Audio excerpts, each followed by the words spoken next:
今天我们来聊聊台湾机车如何在全球市场扬眉吐气的故事。台湾素有机车王国之称，全台登记的机车数量超过1400万辆，几乎人手一部机车，满街轰隆作响的机车声是我们生活的一部分。然而，你能想象有那么一天，连日本、西班牙，甚至远在中东的阿拉伯国家都在疯狂扫货台湾机车吗？澳洲市场对台湾机车的订单甚至暴增了29倍之多，这听起来难以置信，但这股全球疯抢台湾机车的热潮正在真实上演。我们不禁要问，台湾机车到底凭什么魅力能让世界各国买家纷纷拜倒？其中隐藏着哪些关键原因呢？让我们先从最新的外销成绩单看起。今年2025年前9个月，台湾机车出口表现亮眼，整体出口额接近新台币49亿元。注：此处以今年前9个月累计金额计算。在这张榜单上，日本稳坐第一大买家宝座，累计采购金额约11亿1800万元，比去年同期成长了超过50%，可以说对台湾机车情有独钟。紧追在后的是欧洲两个热情国度，西班牙与意大利。西班牙今年对台湾机车的进口额高达8亿6700万元，较去年暴增了2倍多。意大利也买了5亿7800万元，成长接近1倍。这说明欧洲市场对台湾机车的需求正明显升温。反观以色列的采购略显疲软，前9月累计约2亿4400万元，较去年减少30%多，在排名上退居第4位。然而，真正让人跌破眼镜的是一个过去很少关注台湾机车的新兴市场澳洲。今年澳洲突然大举下单，前9月进口额飙升到2亿4000万元，暴增了2921%，也就是将近30倍的成长，一跃成为台湾机车出口榜单的第5名。澳洲市场原本与台湾机车交集不多，却在短时间内出现爆炸性成长，这股狂热究竟从何而来，实在令人好奇。除了金额上的惊人成绩，从出口数量来看，台湾机车在全球各地也遍地开花。据统计，今年1到9月，台湾共外销了约16万9千辆机车，年增率超过1%。其中，阿拉伯联合大公国，简称阿联酋，成为台湾机车出口数量最大的市场，累计进口了4万6600辆，较去年同期成长了50%以上。想象一下，在迪拜炙热的阳光下，一辆辆来自台湾的机车穿梭于街头巷尾的景象。而出口数量第2名竟是位于非洲的马达加斯加，进口了3万0300辆台湾机车，年增率达到4%。这个遥远的印度洋岛国或许经济不如欧美，但对于台湾机车的需求却意外的高涨。至于日本，在数量上排名第3，进口了2万0800辆台湾机车，数量年增幅约3%。也就是说，不仅台湾机车在发达国家热卖，在中东、非洲等新兴市场同样受到欢迎。从中东的石油国到非洲岛屿，从欧洲文明古国到大洋洲的新大陆，台湾机车正经历一场全球遍地开花的热潮。看到这里，你可能和我一样惊讶，为什么各国消费者突然这么青睐台湾机车？日本和意大利本身就是机车强国，难道他们的名牌重机意式伟士牌 Vespa 不香了吗？澳洲过去更是车轮上的国度，以汽车含卡车为主流，怎会一下子疯狂订购我们的机车？阿拉伯联合大公国乃至整个中东地区，多金的富豪们不是热爱超跑和重型哈雷吗？怎么也对小小台湾机车情有独钟？这其中究竟发生了什么转变？别急，让我们抽丝剥茧，深入探讨台湾机车崛起背后的关键原因。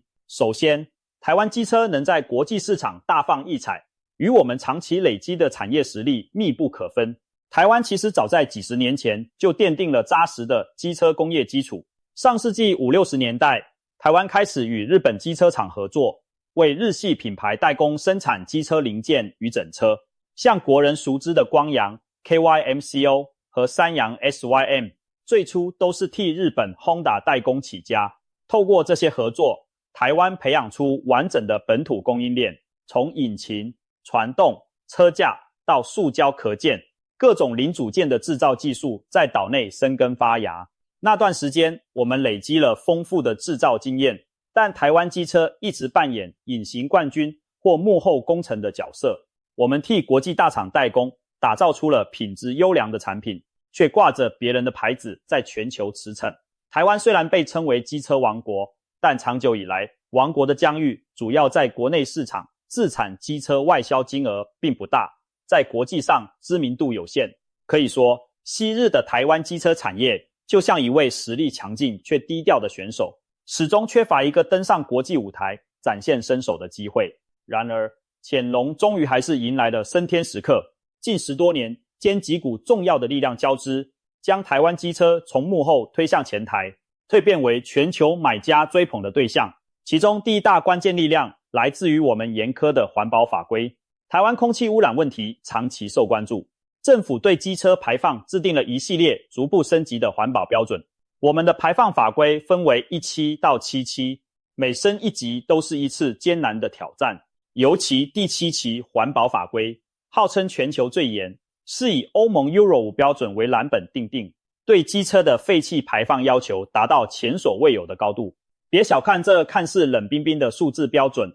它对机车业者而言简直是一场生死存亡的考验。达不到标准，就别想在国内卖车。当时不少人担心，本土机车厂可能因无法符合严格规范而元气大伤。然而出乎意料的是，台湾的机车产业不但撑下来了，还浴火重生，进化升级。为了满足高标准的排放和油耗规定，各大厂投入巨资研发新引擎技术。他们提升燃烧效率，改良引擎设计，搭配先进的触媒转化器等净化技术，硬是把有害排放物降到几乎可以和汽油车说再见的程度。同时，努力确保性能不打折扣，让骑士依然享受充沛的动力。经过这番淬炼，如今台湾机车的引擎科技水准令人惊艳，在全球小型汽机车领域可说是名列前茅。可以这么说，严苛的环保法规就像一位无情的教练，当年虽然逼出了业者的汗与泪，却也让台湾机车练就一身本领。一台在台湾能过关的机车拿到国外去，几乎可以无压力符合当地环保标准，毕竟连最挑剔的条件都满足了，输出到他国时自然轻松写意。而这样的环保技术优势，正好成为台湾机车行销全球的利器。我们的机车引擎被国外买家形容为马儿好，又吃草少，也就是跑得快但喝油少，既有高性能又兼顾低油耗、低污染。试想对很多国家的消费者而言，一辆速克达 Scooter 既能代步赶路，又不太耗油，还环保达标，何乐而不为呢？特别是在油价高涨、环保意识抬头的今日，台湾机车的这种高效节能形象格外讨喜。接下来第二股力量是产品设计与品质的全面升级。过去外国人印象中的台湾机车也许就是代步的小绵羊，朴实无华，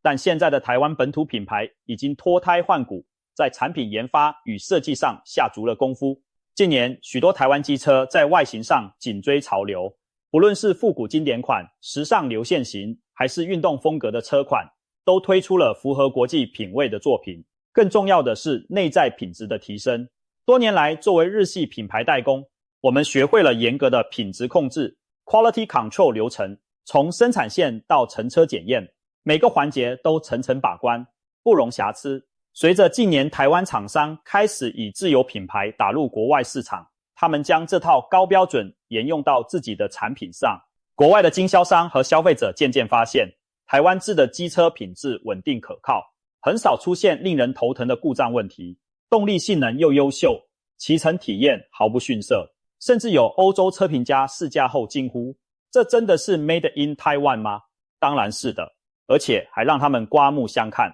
在某些国家，台湾机车甚至赢得了另类台湾之光的美誉，成为继自行车如捷安特之后，又一项在国际发光发热的台湾产品。值得一提的是，台湾机车产业的产品线非常多元，能满足不同市场的需求。除了大家熟悉的双轮机车，也就是各类摩托车、速克达，我们在4轮越野机车 ATV 领域也是佼佼者。台湾有厂牌专门制造高品质的4轮全地形车，广受欧美与大洋洲市场欢迎。像澳洲、美国这类幅员辽阔、农牧业发达的国家，就大量引进台湾的 ATV，用于牧场放牧、农田作业或户外巡逻等。像你或许想不到，辽阔的澳洲内陆农场上，奔驰的4轮机械牛仔可能正骑着台湾制造。这说明台湾机车厂商相当灵活，除了都会代步的小车，也能造出耐用的沙漠越野车、山地探险车。无论城市乡村、平地山区，各种用途的机动载具，我们几乎都有涉猎并做到专精。有这样多元化的产品矩阵，自然更容易敲开不同国家的大门，各取所需。正因为满足了各地不同的胃口，台湾机车才能在亚洲以外的欧洲、中东、非洲、大洋洲齐开花，把全球市场变成自家的游乐场。综合以上几点，我们可以勾勒出台湾机车令外国人疯狂的主要原因：高技术含量的引擎与节能表现，创新实用的产品设计，多样化的车款供给，再加上可靠的品质，还有一项不能忽略的隐形优势——高性价比。台湾机车相较欧美日品牌，价格往往更为亲民。这并不表示我们靠廉价取胜，而是在维持高性能、高品质的同时，成本控制得当，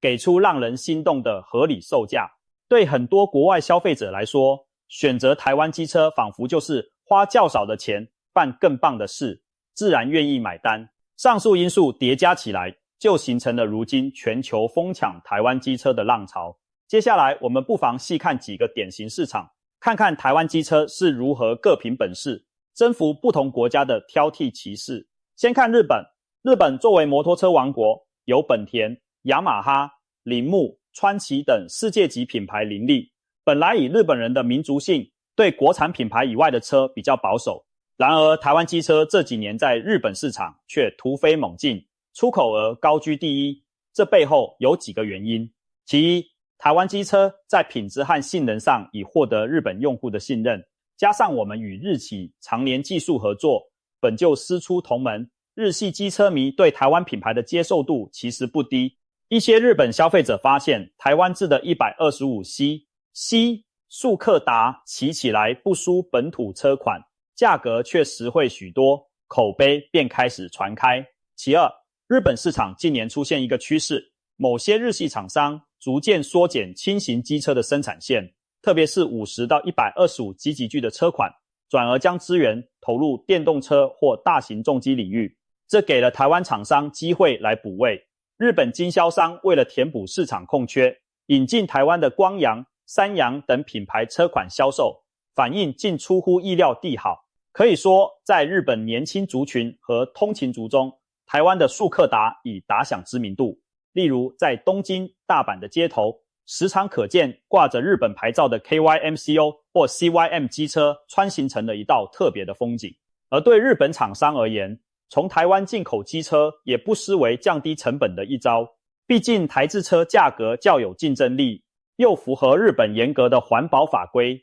几乎是现成的最佳选择。种种因素使得日本稳坐台湾机车最大出口市场的位置。有日本媒体甚至感叹，台湾机车正悄悄征服日本人的心。这在早些年是难以想象的场景，仿佛徒弟的作品开始在师父的家乡走红，令人莞尔。再来看欧洲，意大利和西班牙今年分居台湾机车出口的第二，三大市场增长惊人。欧洲人其实对速克达并不陌生，像意大利的 Vespa 就是经典传奇。但欧洲市场近年的新趋势是对大排气量速克达需求旺盛。所谓大排量速克达，指的是300到500多等级，适合跑长途上高速的高级速克达。这类车兼具摩托车的马力和速克达的舒适便利，在欧洲广受欢迎。然而，能生产这种大型速克达的厂商并不多，恰好台湾厂商在这方面有丰富经验。光阳早在几年前就推出过550多级的旗舰速克达，如 AK550 媲美重型机车的性能。三阳也有300多的旅跑车款，如 Maxim 系列行销海外。这些符合欧洲人口味的大车，成了台湾机车攻占欧洲的主力军。西班牙和意大利的经销商引进台湾大排速克达后，发现无论在山城乡间还是高速公路，都表现出色，而且价格比欧系日本对手更实惠，于是销量节节高升。另外，欧洲的环保法规同样严苛，但台湾车天生环保达人，销往欧盟各国基本零阻碍，这也降低了进口商的门槛与成本。当欧洲骑士们试过台湾速克达后，他们的口碑成了最好的宣传。如今在西班牙巴塞隆纳街头，你可能看到穿着时尚的年轻人脚踏台湾 PGO 的复古速克达。在意大利郊区，也许有银发族悠游地骑着台湾三洋的300屋车款去咖啡馆。台湾机车正逐渐融入欧洲人的生活，这股风潮还在扩散，可以预期未来欧洲其他国家，像法国、德国等地，也会对台湾机车投以更多青睐。接下来，我们把目光转向令人惊叹的澳洲。澳洲此前不是台湾机车的主要市场，但今年却仿佛一夜之间暴增了将近30倍的订单量。这背后其实反映出台湾厂商开拓新大陆的努力终于开花结果。澳洲地广人稀，城市间距离遥远，以往机车并非主流交通工具，大多数澳洲人依赖汽车。那为何现在疯狂购入台湾机车？原因有几个。首先，澳洲年轻世代和移民人口在城市中对机车的接受度提高，通勤高峰期，骑机车在悉尼、墨尔本的大街小巷穿行，比开车方便太多。台湾的125骑到150骑速克达，在这些城市很吃得开，灵活省油，特别适合短途代步或送餐快递等工作。澳洲当地原先缺乏足够的速克达供应，而台湾厂商正好填补了这一空白。其次，澳洲幅员辽阔的农牧区对全地形载具 ATV 需求殷切，而台湾出产的4轮机车性能优秀又耐操，因此大量被采购。可别忘了，前面提到台湾的 ATV 是出口强项之一，澳洲的农场主们发现台湾 ATV 价格合理又可靠，用来牧牛、巡田、水土管理都非常合用，索性一买就是一批。最后一点，或许和国际供应链变动有关。过去澳洲的摩托车进口主要来自欧美日，但近年受到全球物流影响，一些传统供应有所延迟或短缺，澳洲商家则将目光投向供货稳定的台湾厂商。台湾机车业者抓住机会，积极布局澳洲通路。当第一批台湾机车抵达悉尼港，可靠的品质与高 CP 值立刻征服了澳洲消费者，口碑相传，下订单如雪片飞来。对澳洲人而言，或许以前没听过光阳三阳，但只要产品好，用过之后就成了忠实粉丝。澳洲市场的大爆发，正标志着台湾机车成功敲开大洋洲大门，未来还有很大成长空间。最后，我们再回到中东与非洲这两个截然不同但又同为新兴的区块。中东的阿拉伯地区，尤其是阿联酋，经济富裕，以豪奢闻名。台湾机车能在那畅销，一方面是市场结构的需求，例如迪拜虽然跑车满街，但也有许多一般上班族、外籍劳工，他们需要经济实惠的代步工具。台湾速克达恰好提供了可靠又便宜的选择。在高温沙尘环境下，我们的机车经受住考验，赢得口碑。另外，阿联酋作为中东物流枢纽，也可能把一部分台湾机车转售到邻近国家，形成区域性的销售网络。无论如何，阿拉伯世界对台湾机车的接受度正在提高，或许不久的将来，在中东其他国家的市集和街头，也能见到台湾骑士的风姿，而非洲市场则更具潜力。马达加斯加今年大量进口台湾机车，显示我们的产品在发展中国家也很有竞争力。非洲许多地区道路条件较差，需要皮实耐用、易维修的机车。台湾机车正是以结实耐用著称，且零件更换方便，这对非洲客户颇有吸引力。再加上价格比欧美日产品低，又比某些廉价竞争对手品质好，属于刚刚好的选择。可以说，台湾机车正在非洲、中东站稳脚跟，为更长远的拓展打下基础。读到这里，我们几乎可以拼图般把答案组合出来了。台湾机车之所以突然在全球爆红，并非一夜奇迹，而是多年的实力累积与顺应时势的结果。严格环保法规逼出尖端引擎技术，让我们的车更环保省油。丰富代工经验转化为过硬的品质管控，保证产品可靠耐用。设计研发与时俱进，推出符合各地需求的创新车款。完整的供应链和灵活的生产能力，意味着供货稳定且具成本优势。当全球市场出现窗口时，不论是它国产能空缺、油价上涨、运输需求变化，还是环保趋势所致，台湾机车顺势而上，便一举攻城略地。这几年下来，终于打响了台湾机车的国际名号。不过，故事讲到这还没结束，在为台湾机车的亮眼成绩鼓掌之余，我们也要思考下一步。国际市场风云变幻，台湾机车能否持续保持竞争力，还有几项挑战在前。首先是新科技与电动化的挑战，全球环保法规只会越来越严，例如欧盟不久将推行 Euro 6、Euro 7排放标准，甚至许多国家已定出禁售燃油机车的时间表。电动机车崛起是大势所趋，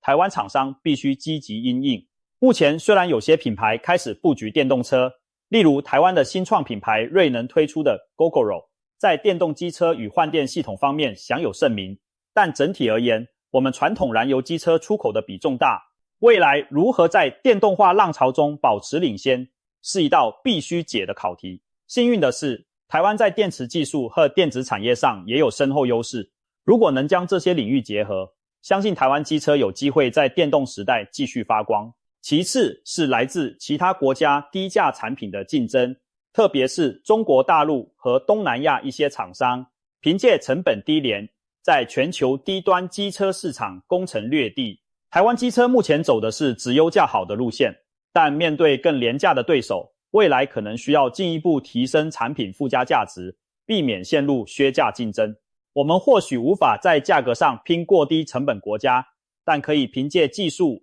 品质和品牌形象赢得客户，维持物有所值的口碑非常重要。再者，持续创新与品牌经营也是关键。台湾机车业者不能因眼前的成功而自满，应该继续投入研发，推出让市场耳目一新的产品，同时加强海外品牌行销，让台湾机车3个字在全球范围内等同于可靠、先进、时尚的代名词。就像提到日本车，大家想到耐用；提到意大利车，想到浪漫设计。我们也要让国际消费者一提到台湾机车，就竖起大拇指。总的来说，眼下这波台湾机车外销热潮，既是对业者多年努力的回报，也是台湾产业转型升级的一次胜利展示。我们见证了一个昔日埋首代工的机车王国，如何一步步修炼内功，终于出头天，在全球市场杀出重围。曾几何时，台湾机车默默无闻，而今在东京街头，在马德里巷弄，